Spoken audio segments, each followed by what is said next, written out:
In this edition of 30 Minutes with Government, Minister Arundel Duncher announces microfinancing program, CPS urges the community to take action against red eye, and Met Office interview discusses hurricane awareness and preparedness. All this and more ahead when 30 Minutes with Government continues. Stay tuned.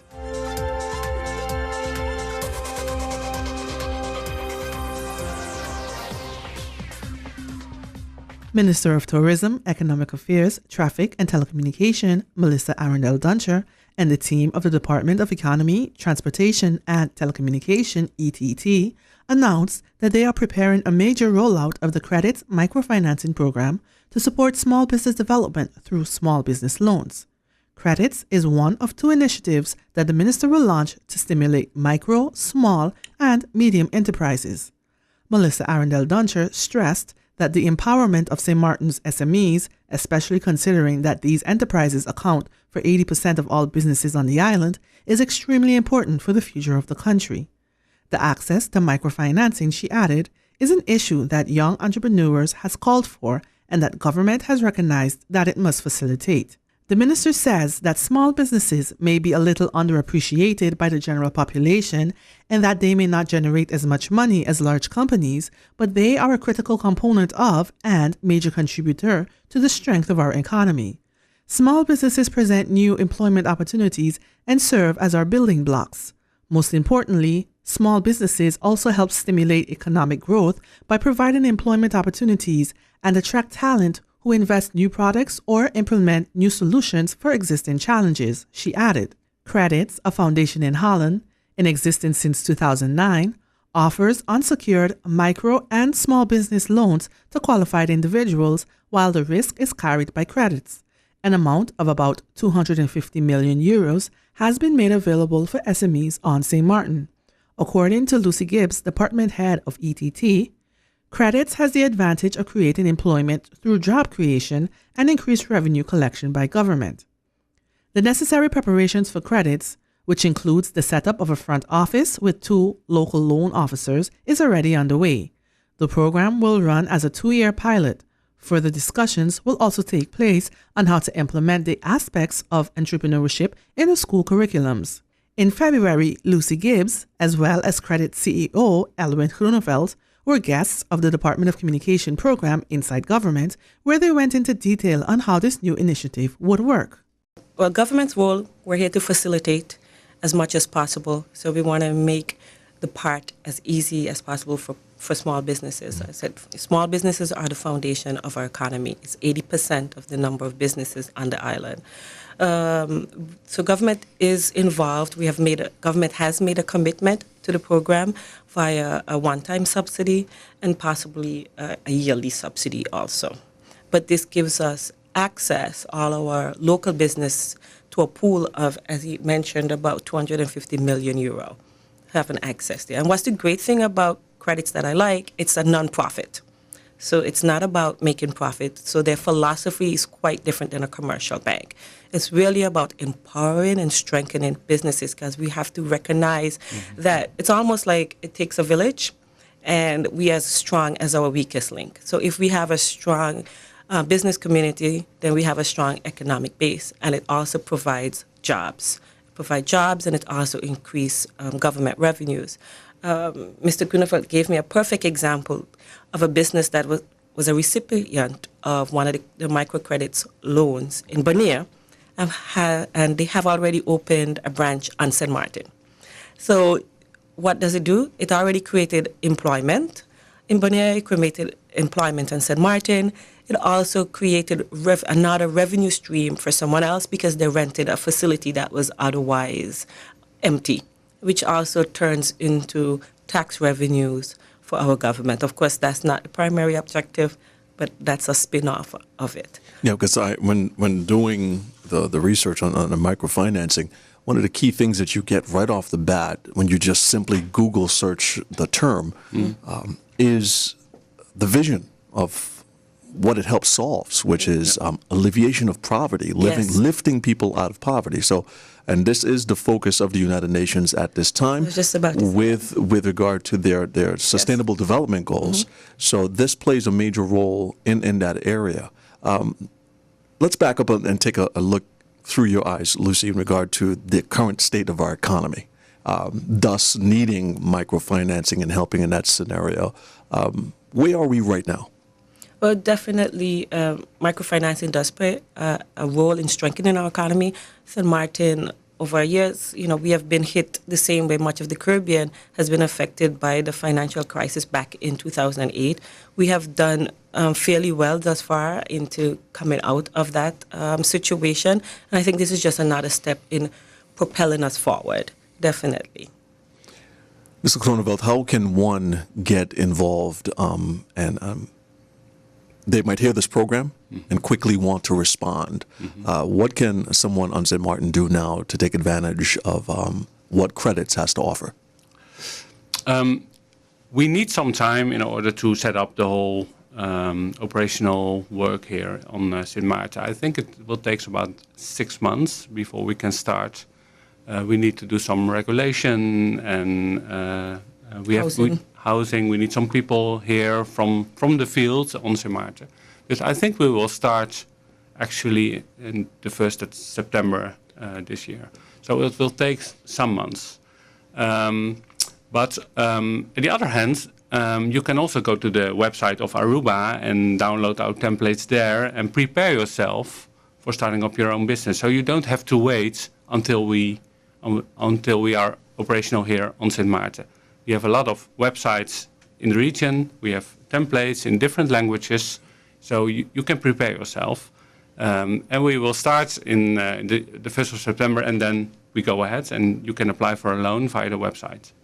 What's the website address? The website address is credits.com, and you will automatically go to the website for St. Martin. So that's credits.com. Yeah.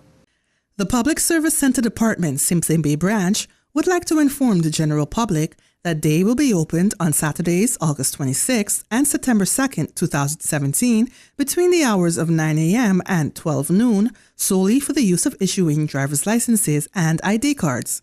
The center notes that there are a large number of cards still to be picked up, and if you have applied and received a date to retrieve your driver's license and or ID card and have not yet had the chance to do so, please use this opportunity. Applications submitted June 13th and before are ready to be picked up.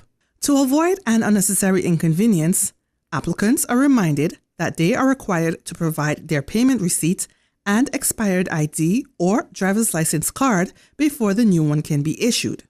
For further information, contact the office Mondays through Friday via telephone number 721-545-3380 between the hours of 8 a.m. and 12 noon and 1 p.m. and 3:30 p.m. This notice comes from the management of the Public Service Center Department. Prime Minister of St. Martin, William Marlin, joined the Prime Minister of Curaçao, as well as the Caribbean Regional Envoy for the Kingdom of the Netherlands in Havana, in Willemstad, for a meeting with the Minister of Foreign Affairs of the Dominican Republic on the occasion of the first anniversary of the signing of the Memorandum of Understanding between the Kingdom of the Netherlands and the Dominican Republic. There, Prime Minister Marlin was presented with a copy of the book 500 Years of History Between the Kingdom of the Netherlands and the Dominican Republic, which chronicles the migratory, commercial, and diplomatic relations between the two states from 1516. Prime Minister Marlin reiterated St. Martin's commitment to the MOU, noting the importance of the Dominican Republic in the foreign policy of St. Martin. The meeting's agenda covered a number of themes featured in the MOU, including economic cooperation, sustainable development, security, disaster management, and medical tourism. 3 key points of the meeting were the recognition of the Kingdom of the accession of the Dominican Republic to the Apostille Treaty, the Convention on the Transfer of Persons, and the bilateral air transport agreement between the Kingdom and the Dominican Republic. The first, the Apostille Treaty, will make it easier for Dominican nationals residing on St. Martin to have their documents certified for legal purposes, thereby reducing the time for these documents to be recognized. A number of other countries already have this privilege within the Kingdom. The second, the Transfer of Persons, will allow for incarcerated nationals to serve their sentence in their respective country. The third, the Air Transport Agreement, regulates the legal aviation framework between the two states. During the meeting, all parties agreed to appoint work group leaders that will coordinate the work of the MOU. The first meeting of the work group will be convened in the Dominican Republic during the first week of November. High on the agenda is the anticipated visit of President Danilo Medina of the Dominican Republic to Aruba, Curacao, and St. Martin during the first quarter of 2018. At the conclusion of the meeting, all parties signed a political act that sets the immediate priorities for the work group. Prime Minister Marlin indicated the importance of strong foreign policy and regional as well as international partners in achieving St. Martin's strategic long-term goals.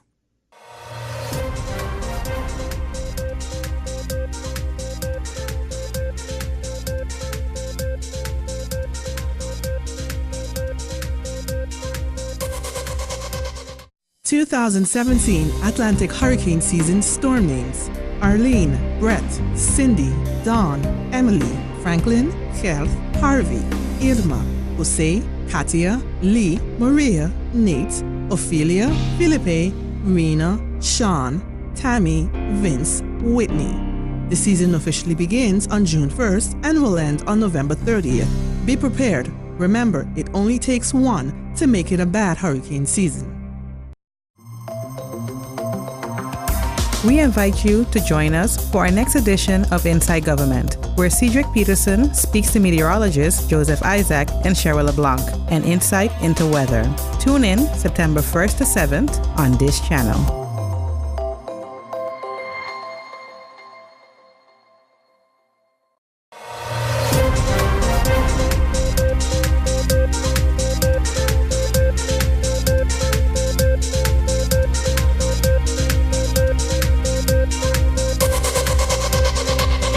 From the Ministry of Public Health, Social Development and Labor, Dr. Virginia Assin-Utzberg, Director of Surveillance, Disease Prevention and Control at the Caribbean Public Health Agency, CARPA, has called upon Caribbean communities to take the necessary precautions to prevent and reduce the spread of red and pink eye.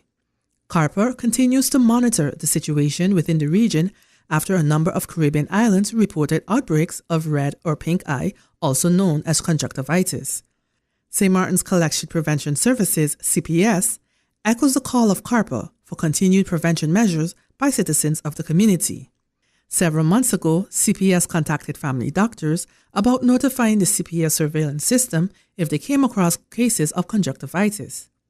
The most common causes of conjunctivitis are viruses, bacteria, irritants, and allergens. The virus and bacteria are very contagious. In Guadeloupe, where laboratory tests were performed on a set of samples from suspected cases, they were positive for enteroviruses. Conjunctivitis bacteria is a leading cause of children being absent from daycare or school. Symptoms of conjunctivitis can include pink or red color in the white of the eyes, swelling of the thin layer that lines the white part of the eye and the inside of the eyelid, increased tear production, feeling like a foreign body in the eye or the urge to rub the eye, itching, irritation, and or burning, discharge, crusting of the eyes or lashes. Conjunctivitis is also one of the symptoms of Zika mosquito-borne disease. Conjunctivitis can easily spread from person to person.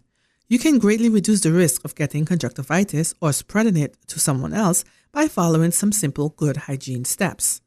If you have conjunctivitis, you can help limit its spread to other people by the following steps. Wash your hands often with warm and soap water. Wash them especially well before and after cleaning or applying eye drops or ointment to the infected eye. If soap and water are not available, use an alcohol-based hand sanitizer. Avoid touching or rubbing your eyes. Wash pillows, sheets, washcloths, and towels often in hot water and detergent. Wash your hands after handling such items. Do not share personal items such as pillows, washcloths, towels, eye drops, eye makeups, or eyeglasses. Do not use swimming pools. If you are diagnosed with bacterial or viral conjunctivitis, aka red eye or pink eye, limit your contact with other individuals until you are better. Keep your children home from school or daycare until he or she is no longer contagious. It's usually safe to return to school or work when symptoms have been resolved. To minimize the risk of transmission, it is important to practice good hygiene. If symptoms persist, you should contact your family physician who can then refer you to an eye specialist. For additional information, you can contact CPS at 721-542-2078 or 721-542-3003. Are you interested in studying in the USA or Canada? The Ministry of Education, Culture, Youth and Sport Student Support Services Division, SSSD, will be holding a workshop at the University of St. Martin on Thursday, August 31st, 2017, from 5 p.m. to 6. The workshop will address steps on how to apply to schools, factors when choosing schools, and requesting documents for schools. Marsha Gums-Bobertui of DCOM spoke with Michelle Chance of SSSD about the workshop. Basically, the workshops were developed after making an assessment of the situation on the island and seeing the needs of the students. Because, so we have students going Canada, the US, the Netherlands, and basically they all have different needs. So, of course, these were taken into consideration, and that's why these workshops were developed. Outline for us the topics the workshop will cover. This particular workshop is basically one for students applying to the U.S. and Canada, and it basically deals with from the inception of applying to the school, not necessarily the selection of schools, but what happens when you start applying and from there on, and on the whole process throughout that, because it's a process in itself, because sometimes some students do not know what the requirements are and how to go about certain things, because again, as I say, we have a fragmented education system and it's diverse actually. So of course, going to the American system, they would have to get certain things done in terms of the academics. And that is what this particular workshop covers. What are some of the issues that students traveling to the USA and Canada are faced with? They're faced with a lot of different issues. For example, sometimes they come out of one of the schools here to say, hey, I want to go to college or university, but they may not meet the requirements because it's not a 12th grade education they're getting. And some of them may think, hey, I can only do the SATs, for example, and get into a college or university, but that's not necessarily the case. In addition to that, also to getting, for instance, if they have the CXCs or even half of getting their grades converted to the U.S. system, that is another problem that they face. So, these are things that they have to be proactive in dealing with. If they don't, it's like they would hinder their chances of getting into a college or university.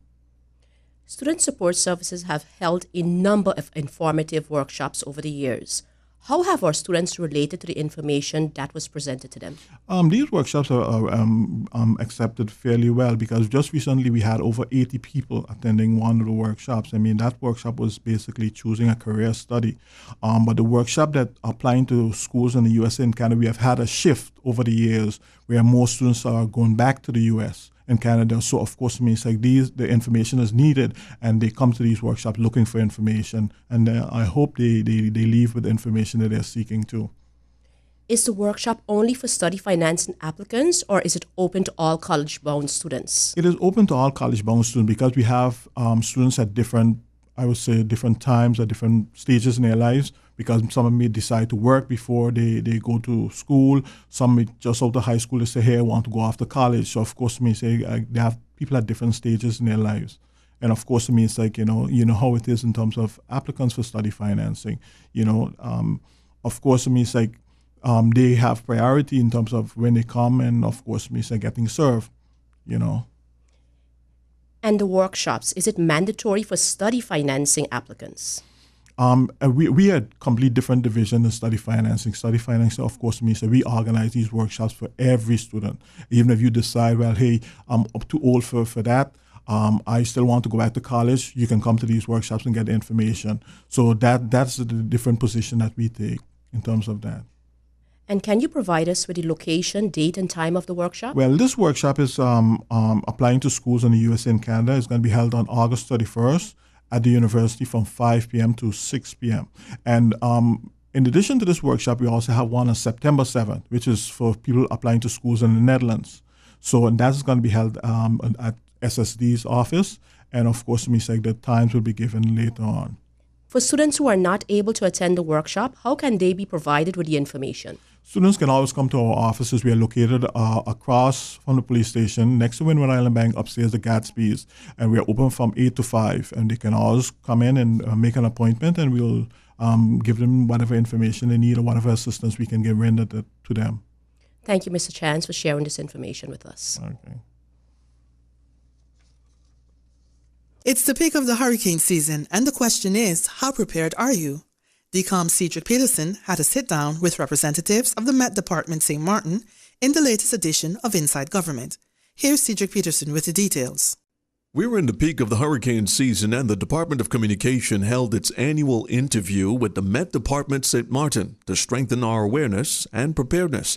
I spoke to head of the Met Department, meteorologist Joseph Isaac, and got some insight on the topic of weather and aviation. Yeah, a lot of times people get kind of confused as to what area and how things work. When we say public meteorology for the public, we would be talking about the general forecast, what is expected, the weather today, the high temperature, low temperatures. When we talk about marine meteorology, we'll be talking about the sea conditions. The aviation part can be very complex, depending on the nature of the service you provide. And again, it depends on the nature of your airport. So we would understand that the St. Martin, Princess Juliana International Airport, you have a number of flights that go to all parts of the world and so on. And as a result, your meteorological services would have to be in tune to provide that sort of service. So we are full-fledged forecast office. And for example, with aviation meteorology, that's why we have different sections in the meteorological department. So you would have the observers. The observers are sort of like the eye for the pilot on the ground. They work very closely with the air traffic controllers. Those would be the persons who every hour would do a weather observation, say what type of clouds are in the sky, the height of the clouds, give the temperature, the wind direction and speed, which is very critical for aircraft landing and takeoff. They work 24/7. Then you have the forecasters. The forecasters are the ones who would say what the weather is expected to be. So they would be involved in the public weather, marine, and aviation forecast in terms of, for example, a plane is going across to Europe. The forecasters would be the ones that would do what we call flight folders, so that any aircraft, for example, leaving St. Martin and going across to Europe would know what would be the conditions along the route. What would be the wind direction and speed as you go up in the atmosphere, what would be the temperature and so on. And those things have a lot to do with the amount of fuel an aircraft would take, the amount of time it would take, whether you have a headwind or a tailwind. Sometimes you hear persons on a flight and they say, oh boy, this time the flight, we took less time because the pilot really pushed it, not knowing that it's just a matter of whether the winds were favorable or not favorable. And that's the kind of data we assimilate to provide information to pilots so that they can chart their course wherever they're going. My conversation continued with forecaster at Met Department St. Martin, meteorologist Cheryl LeBlanc, who provided some insight into weather and climatology. Weather is the day-to-day experience that you get, whether it's sunny, rainy, cloudy. Now, climatology is the average. Most times we use 30 years, a 30-year average of the weather condition in any particular country or area. So we, in this particular part of the world, we are in the tropics. Our climate is warm with rainfall. Tropical climate, we say. Mm-hmm. So this is our climate. What you would normally experience, it's a 30-year average compared to weather, which is the day-to-day experience. Forecaster of the Met Department St. Martin, meteorologist Cheryl LeBlanc. Be sure to catch the full interview with the Met Department St. Martin September 1st to the 7th on St. Martin Gov Radio 107.9 and on September 1st, 7 p.m. on Cable TV Channel 115. For 30 Minutes with Government, I'm Cedric Peterson. In a press release issued by the Tax Administration, as of August 21st, 2017, the compliance team has started going door-to-door visiting businesses. All businesses in the Phillipsburg area can expect a visit in the coming weeks. The purpose of the compliance team is to ensure that businesses are complying with their tax obligation as well as to update the database of the Tax Administration. The team of 8 will request copies of business licenses, shareholder registration, as well as excerpts from the Chamber of Commerce. A questionnaire will be filled in and signed off by the interviewed businesses, which indicates that the questions were answered truthfully. Businesses found non-compliant can be audited by the Audit Department. Businesses are reminded that based on Articles 40 to 48 of the General Ordinance on National Taxes, they are obligated to provide information and access to buildings and grounds when requested to do so by the tax inspector, the receiver, or the Foundation SBAB. The press release ends. A press release from the Cabinet of the Governor reads, 5 new members of the Supervisory Board of Directors of the Central Bank of Curaçao and St. Martin have been sworn in. On Monday, August 21, 2017, His Excellency Governor Eugene Holliday administered the oath to 5 of the 6 new members of the Supervisory Board. The new board members consist of supervisory members Mr. Etienne Nestor Ays, Mr. Ajamu Bailey, Mr. Reginald Francisca, Mrs. Jeanette Hagan, and Mr. Dennis Richardson. Governor Holliday wishes the new supervisory directors wisdom and success in the execution of this important function. The press release ends. As the new school year enters its 3rd week, Minister of Education, Culture, Youth and Sport, Sylvaria Jacobs, shared with reporters at the weekly Council of Ministers press briefing that the Student Support Services Division would once again be embarking on the AIM High program in all elementary schools.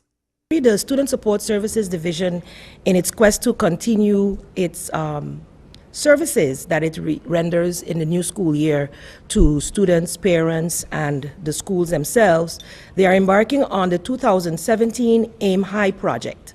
Once again, all schools will be contacted regarding scheduling of their sessions.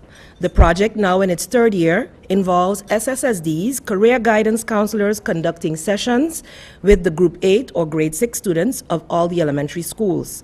The program engages students while informing them about the differences between vocational and academic education, which they'll be facing in the next school year.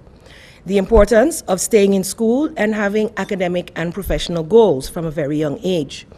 The program also touches on the aspects that can impact academic success.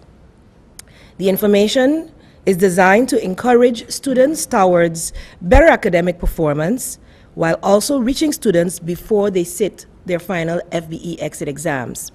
Last year, this program reached 542 students, and the SSSD looks forward to the usual enthusiasm and support of this program from the various schools. Schools may also request, so this is now to the schools, the parent version of this session. So this session that we're starting for the 3rd year is for the students, but there's also a session geared towards parents. However, the schools would have to request this by submitting it to the division head, Mrs. Olga Mussington Service, at Student Support Services, at least 1 month in advance of the planned session. So if schools would like to have sessions specifically for parents, they should contact SSSD at least 1 month prior to the date that they would like to have that. This brings us to the end of this edition of 30 Minutes with Government. For video on demand, you can visit the official website of the Government of St. Martin at stmartingov.org. You can also visit our Facebook page and give us a like. And don't forget to set your radio dial to St. Martin Gov Radio 107.9 FM. On behalf of the Department of Communication, I am Giselle Misudan York. We'll see you next time.